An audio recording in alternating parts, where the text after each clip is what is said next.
Everyone আসসালামু আলাইকুম। আজকে হাঁসের গোস্ত রান্না করতেছি। যে হাঁসের গোস্ত চামড়াটি মোটা মোটা,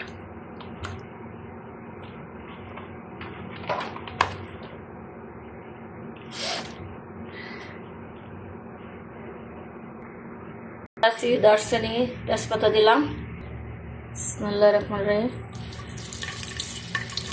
তেল দিলাম, এখানে রসুন, পেঁয়াজ কুচি, এখানে মশলা, মরিচ, জিরা, মিক্স মশলা, লবণ, না এটা হলো জিরা, এটা মিক্স মশলা, হলুদ,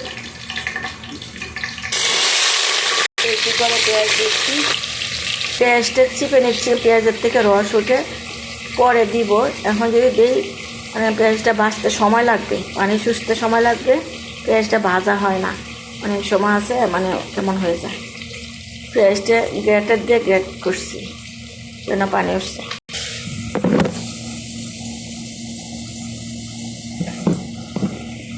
এটা হলো দেশি হাঁস, আমাদের এই ফার্মের হাঁস। আমাদের মিনি ফার্ম আছে, শখের ফার্ম। এই ফার্মের থেকে মুরগিটা হাঁস আজকে মুরগি আছে, কবুতর আছে। এখন আমি কবুতর জানালার পাশে কবুতর, সৌদি আরবে অনেক কবুতর জানালার পাশে বসে থাকে।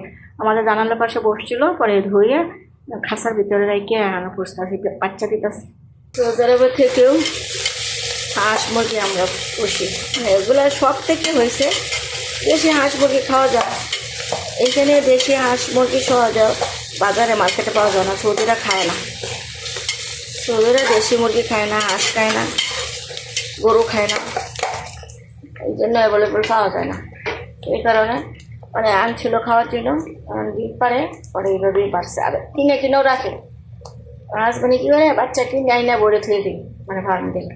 এটা দাম যদি পেঁয়াজে সময় লাগতো পেঁয়াজটা বলতে, এটা ব্রাউন কালার হয়েছে, একটু শুকনা না তাড়াতাড়ি হয়ে যায়। পরে পানিটা দিব, এখন আদা দিব,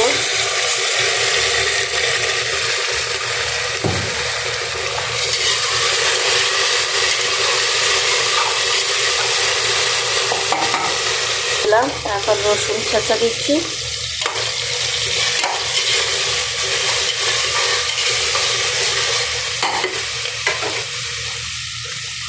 এখন মশলা দিলাম, বিসমিল্লাহ।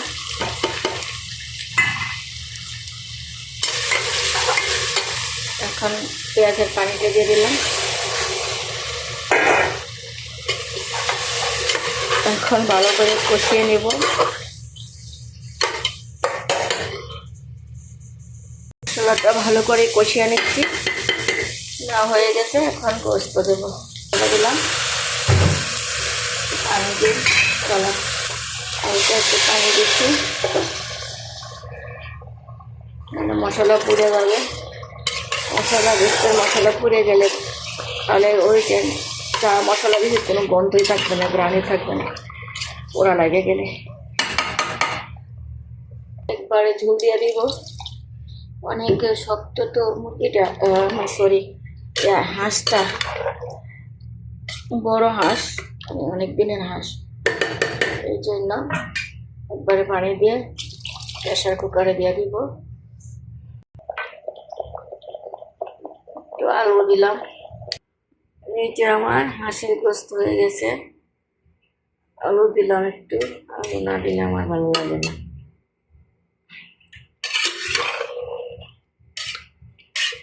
কষা কষা রান্না করছি, তেল বেশি, ঝুল ঝুল দেখা যাচ্ছে।